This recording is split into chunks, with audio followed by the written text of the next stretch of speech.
አብኖች ጋር ሀገር ማስተዳደር እንችላለን እዚህ ውስጥ ከህዋቶች ጋር ከአብኖች ጋር ከብልጽግናዎች ጋር ሀገር ማስተዳደር ይቻላል ምክንያቱም ችግሩ መቼ መሰለኝ የሚመጣው አንዱ ጠመንጃ ይዞ ያሳውን ሲጭርብሽ ነው ችግር የሚመረጠው እንጂ ድርጅቶች የራሳቸውን አቅም ይዘው በሚስማሙ ነገር ላይ እየተስማሙ በማይስማሙ ነገር ላይ እየተለያዩ ከሄዱ ጥሩ ነው በነገራችን ላይ ፖለቲካ ድርጅቶች እኮ የሀገር አንድ ስንዝር ብቻ ናቸው የሀገር ተቋማት አሉ ሀገርን ይዘው የሚሄዱ ለምሳሌ አሁን ከዚህ በፊት እዚህ ልሻል ኢህአዴግ ከፈረሰ ሀገር ይፈርሳል ውሸት ኢህአዴግ ፈረሰ ሀገር አልፈረሰም ህዋቶች እኛ ከሄድን ሀገር ይፈርሳል ሄዱ ሀገር አልፈረሰም ስለዚህ አንተ ሞክራችሁ ባይሳካላችሁ ችግር የለም ሀገር አይፈርስም ነው አይፈርስም ይቀጥላል ምንድነው ሁለት ፓርቲዎች ካልሆኑ ሌላ ፓርቲ ጋር ተስማማያለሽ በምርጫ እኮ ነው ወደ ስልጣን የምትመጡት አሁን ቀደም በርሰሩልኝ አናሊሲስ በውክልና ነው የምትመጡት በህዝብ ውክልና ትክክለኛው መንገድ ተጠቅማችሁ ከዛ አንድ ላይ ለመስራት ስትሞክሩ ፌል ብታደርጉ ሀገር እንትነች ወይ መሞከሪያ ለምን ታደርጓታላችሁ ሀገር ለምን ነው የሚፈርሰው ሁለት ፓርቲዎች ተስማሙ ህገ መንግስታችን ውስጥ እኮ አለ ኮሊሽን ሁለት ድርጅቶች ለምሳሌ እርሶ በህገ መንግስቱ እኮ እንደማይደራደሩ ተናግረዋል መልሱልኝ ቆይ ዘለልሽ ያዝኛው ነው እሺ ህገ መንግስቱ ውስጥ አሁን በቅርብ እየመጣ ያለው ክርክር አለ ለምሳሌ ህገ መንግስቱ ምርጫ ከምርጫ አስቀድሞ ከተያዘበት ጊዜ አስቀድሞ ምርጫ እንዲካሄድ የተቀመጠበት አንቀጽ አለ ለማንቀጽ 60 ሁለት እና ሶስት ድርጅቶች አንድ ድርጅት ብቻውን ስላላሸነፈ መንግስት ይመሰርታሉ ተስማምተው ከዛ በኋላ መስራት አልቻሉም ሀገር ፈረሰ አይባልም እነሱ ኮሊሽን ፈረሰ ከዛ ምን ይካሄዳል ምርጫ ይካሄዳል ማንኛውም ዲሞክራሲ የተገነባው እንደዚህ በህገ መንግስቱ አይደራደሩም ከዚህ በፊት አንድ ሁለት ንግግሮች ላይ ሰምቻለሁ እኔ ያልኩት ህገ መንግስቱ በዚህ ሽግግር ውስጥ መነካት የለበትም ነው በዚህ ሽግግር ወቅት ውስጥ መነካት የሌለባቸው ቅድም ብዬሻለሁ ትልልቅ አጀንዳዎች አሉ ከተለያየ ማህበረሰብ የሚነሱ እነዛ አጀንዳዎች በሽግግር ወቅት መነካት የለባቸው ህዝብ እንደራሴ ለምሳሌ ነግሬሻለሁ ከአማራ ወገኖቻችን የሚነሳ ጥያቄ አለ ያ ህገ መንግስቱ እንደማይወክላቸው ነው ይወክላቸዋል ብዬ ልጮህ አልፈልግም የራሴ አመለካከት ሊሆን ይችላል የአማራ ህዝብ አይወክለንም ያሉት እኛ የመረጥናቸው ሰዎች አማራዎች እኮ ነበሩ ህገ መንግስቱ ሲረቀቅ እኛን አይወክሉም እነኛ አማራዎች ማለት የተባለ ያለ ስለዚህ የአማራ ክልል ህዝብ ወኪሉን ይወረጥ ከዛ ወደ ህገ መንግስታዊ ንግግር ይገባል ወይ በድርድር ሊፈታ ይችላል ወይ በህገ መንግስት ማሻሻል ሊፈታ ይችላል ወይ አዲስ ህገ መንግስት በመጻፍ ሊመጣ ይችላል ወይ ያለው ህገ መንግስት እንዲቀጥል ሊወስድ ይችላል ለምን ነው የሚዘጋው እኔ ያልኩ ያለው ይሄ ህገ መንግስት ጥሩ ነው ለሀገር ብያምናለሁ ጥሩ አይደለም የሚለው ሰው ግን ይሙት ይገደል አይደለም ያልኩ ያለው ይሰማ ይሄ ህገ መንግስት ይቀየር የሚለው ኃይልም በጉልበት ለመቀየር እስካልሄደ ድረስ ሰላማዊ በሆነ መልኩ በሰከነ መልኩ እስከሆነ ድረስ ሁሉ ህገ መንግስት እኮ ማለት ቁርአን ወይም ባይብል አይደለም ለምን ነው በሃይማኖታዊ እኔ በቅርቡ ጽፍ ያለው ለምሳሌ ሴኩላሪዝም ምንድነው ለምንድነው በአንዱ እኮ ሴኩላሪዝም በአለም ላይ እየተነከረ የመጣበት የህዝቦች መተዳደሪያ ምንጩ የፈጣሪ ትእዛዝ ሳይሆን የዜጎችና የህዝቦች የቡድኖች ስምምነት ነው ያለበት የስምምነት ደግሞ እነሱ በተለወጡ ቁጥር አብሮ እየተለወጠ ይላል መልካም እንግዲህ እንዲቀናችሁ እመኛለሁ እንደዚህ በዚህ ደረጃ መግባባት ብትችሉ ለህዝብም ነው የሚጠቅመው ብዬ ስለማስብ ነው እንደው አንድ ጥያቄ ላንሳና በመሰረታዊነት ብዙዎች ጥያቄ የሚሆንባቸውን እመጣበታለሁኝ በዚህ በአንድነት ፓርክ በተሰራው ጉዳይ ላይ በተደጋጋሚ የምንሰማቸው እርሶም ብቻ ሳይሆን በብዙ የኦሮሞ ፖለቲከኞችና አክቲቪስቶች ፓርኩ ኢትዮጵያዊነትን እንዳይወክል እንደውም ያለፈውን ስርዓት ለማስታወስ የተሰራ እንዲሆን አድርጎታል የሚል አስተያየት ሰጥቷላችሁ እኛ ፓርኩን አላልንም የኃይለ ሥላሴና የሚኒሊክ ሐውልት እዛ መቆም የለበትም ነው ያለ ነው የሚኒሊክ ያሰሩት ቤተ መንግስት ውስጥ የሚኒሊክ እና የኃይለ ሥላሴ ሐውልት ቢቀመጥ ምን ችግር አለው እነዚህ ንጉሶች በጊዜያቸው በህዝባችን ላይ ከፍተኛ ጉዳት አደርሰዋል ብለን እናስባለን እናም እንኳን ጥያቄ ማነሳሹ ዛሬ በአሜሪካ በአውሮፓ የቀድሞ ገዢዎች የቀድሞ ባለስልጣናት ሐውልት እየፈረሰን ያለው በዚህ ወቅት መሆን ያለበት እኛ ይፍረስ አይደለም ያለው ይቀበል ወደፊት ውይይት ይካሄድበታል ያሉት ይቀበሉ አሁን ግን በአዲስ መልኩ ሐውልት ማቆም አያቀራርብም በህዝባችን ቁስል ላይ እንጨት መስደድ ነው ትክክል አይደለም ቅድም እንዳልኩሽ የጠቅላይ ሚኒስትሩ ችግር ማንዴቱን ስቶ መሄዱ ነው የሽግግር መንግስት ነው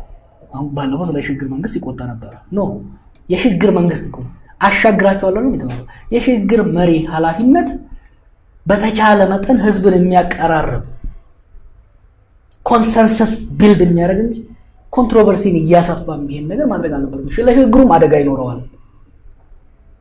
እኛ ከአማራ ወንድሞቻችን ጋር ከትግራይ ወንድሞቻችን ጋር ሲበድሉ ከነበሩት ህወሓቶችም ጋር ሀገር ሪኮንሳይል ማድረግ አለበት ብለን እያሰብን ባለበት ወቅት ይሄን ሐውልት ማቋም ትክክል አይደለም ብለን ነው የተናገርነው ሌሎቹን ግን ኢንካሬጅ ስታረጉ አልታያችሁ ለምሳሌ ብሔረሰቦች እልፍኝ ምናምን የተሰሩ ነገሮች አሉ በዋነኝነት ጠቅላይ ሚኒስትሩ ወደ አህዳይ ስርዓት የመመለስ ፍላጎት ስላላቸው ነው ይሄ መነሻቸው ምክንያቱም ትልቁ ውጭ ሀገር በእንትን ተሰርቶ እኮ የመጣው የምኒልክ ሐውልት እንጂ ሌላ ነገር አይደለም እኛ እያልን ያለነው እዚህ ውስጥ ራሱ ሰው ምን አስገባው ዋይ ለምን አስፈለገ በዚህ ጊዜ እንዲህ አይነት ነገር ማድረግ አያስፈልግም እንዲህ አይነት አተካሮስ መግባት አያስፈልግም መነጋችን ላይ ሚዲያ ላይ ከመውጣታችን በፊት በግል ላሉ ባለስልጣናቶች በተቻለ መጠን ኮንትሮቨርሻል የሆኑ ነገሮችን መስራት አያስፈልግም በአሁኑ ጊዜ ህዝብን የሚያቀራርብ የፖለቲካ ድርጅቶች የተለያዩ ሌላ ነገር ማድረግ ይችላሉ ግን የመንግስት ተቋማትን እየመሩ ያሉ ግለሰቦች እና የመንግስት ተቋማቶች ራሳቸው በተቻለ መጠን ልዩነቶችን የሚቆሰቁሱ ሳይሆን የሚያቀራርቡ ስራ መስራት አለባቸው ነው በጣም ጥሩ ለአነሳው የፈለኩት ሌላኛው ጥያቄ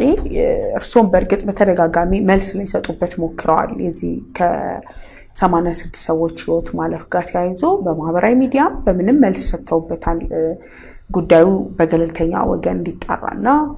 ጥፋተኞች ለህግ እንዲቀርቡ ግፊት እንደሚያደርጉ እንደጠየቁም ጭምር ተናግረዋል ያንን መልሶትን አይቻለሁ ግን የኔ ጥያቄ ምን ይሰማዎታል አሁን እርሶ ጥፋተኛ አይደሉም ኦኬ በእርሶ ኤክስፕላኔሽን እንስማማና እንቀጥልና ግን ደግሞ እርሶ ባስተላለፉት መልእክት ምክንያት 86 ሰዎች ህይወት ሞቷል ለኔና ለርሱ ምናልባት ሚዲያ ላይ የምናወራው ነገር ብቻ ሊሆን ይችላል ወይም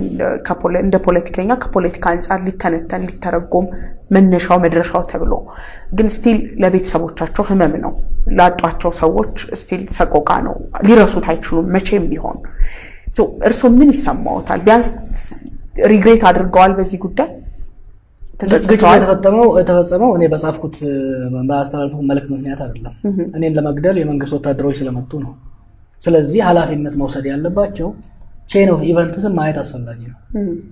ፌር መሆን አለባችሁ ጋዜጠኞች ግልጽ የሆነ በአይናችን ፊት ለፊት የተፈጸመን ጉዳይ አንቺ ብትወጂ ቤትሽ ቢመጡ መጥቶ አንድ ጎረምሳ በርሽን ለመስበር ቢደበድብ ዝምት ያለሽ ወይስ ትጮሃለሽ አንቺ በመናገርሽ ጎረቤትሽ ያሉ አሮጊት አንቺን ለማዳር ሲመጡ ኤሌክትሪክ ሽቦ ላይ ቆመው ቢሞቱ ተጸጸቻለሽ ኃላፊነቱ ግን ያንቺ አይደለም በሩ ላይ መጥቶ ያንቺን በር የደበደበው ኃይል ነው በዚህ ጉዳይ ላይ በጣም ማዝነው መሆን ፈጽሞ የሌለበት የፈለጋቸው አንደኛ ምን አመጣው መገዳደል በዛ ወቅት እነሱ እንደሚሉት ደግሞ ጸጥታ ለማንሳት ነው ከተባለ ኤኒታይም ማንሳት ይችላሉ ለሊት በውድቅ ለሊት ማንሳት ፈጽሞ መረጃ ነበሩት ግን ምናልባት የግድያ ሙከራ ሊደረግበት እንደነበር ራሳቸው እንዴት ፓኒክ አረጉ አረ ፓኒክ አይደለም ራሳቸው አስቀድመው ሲሉ የነበረው ነገር አለ ኃይል መጨመር አለብን ትሬት አለ ሲሉ ነበር ማታ መጡ ልጆቹን ውጡ መሳሪያችሁን ይዛችሁ ውጡ ሳትነግሩት ነው ልጆቹም ቢያሉ ወጣው እና ደወልኩለት ኮማንደሩ ከደወልኩለት በኋላ ምንድነው አይ መውጣት አለባቸው ከሱ ጋር ያዋላው ኃይል እየጨመረ መጣ ያ ብቻ አይደለም፣ ሲቪል የለበሱት በሌላ በኩል እየመጡ ሆነ። ለኮማንደሩ ወዳጄ በዚህ ሌሊት ልጆቹም የትም አይሄዱ፣ ጠዋት ይንጋና ከኮሚሽነሮቹ ጋር እንወያያለን፣ ይሄ ነገር እንሄዳለን። ወደ ቤት ተመለስኩ። ኃይል ተጨምሮ መጣ። ሊገዳደሉ ሆነ፣ ሊመቷቸው ሆነ። እኛ ጋርም ያሉ ልጆች ታጥቀዋል፣ እነዛም ታጥቀዋል። ቤቴን ሰፈሬን አይተሽ እንደሆነ ህፃናቶች የሚኖሩበት ሰፈር ነው። ስለዚህ እየሆነ ያለውን ለህዝብ መንገድ ነበረብኝ። ምክንያት ለህዝብ የምነግረው ለሚኒስትሮቹ ደወልኩ። ጠቅላይ ሚኒስትሩ ሀገር ቤት አልነበሩ፣ እሱ ቢሮ ያሉ ሰዎች ደወልኩ። የሚያነሳ ሰው አልነበረ። የጸጥታ ኃይሎች በሙሉ ደወልኩላቸው፣ አልነበሩም። መጀመሪያ ኢንፋክት የነበረኝ አሰምሽን ይሄ ነገር ኩዴታ ሊሆን ይችላል። ኩዴታ ተሞክሮ ስልጣን ላይ ያሉትን ሰዎች ከእርምጃ ከወሰዱ በኋላ ህዝብ ያስነሳብናል ብለው እኔ ላይ እርምጃ ሊወስዱ የመጡ ነው ይመስለኝ። በኋላ ላይ አንድ ባለስልጣን አግኝቼ ትዕዛዙ ከመንግስት እንደመጣ ከተረዳው በኋላ ነው ሌላ ነገር ይመስለኝ። ከዛ የነበረው ሁኔታ ለራሴ አይደለም። እኔ ቤትም ህፃናት ይኖራሉ፣ ቤተሰቦቼ እዛ ነው ያሉት፣ በጎረቤቴም ሰዎች አሉ። ይሄ ኃይል ስንጠይቃቸው ደግሞ እርምጃ ውሰዱ የተባሉት። ስለዚህ ሰው ተኩስ ተካፍቶ ከሚገዳደል ጫና መፍጠር ነበረብኝ በእነሱ ላይ በመለጠፍ። አንደኛ የምትጠጉ ከሆነና ግጭት የሚፈጠር ከሆነ ተጠያቂ እናንተ ናችሁ ወይ በለዚህ ምን ተወርደ። ይሄ ማድረግ ግዴታ ነበር።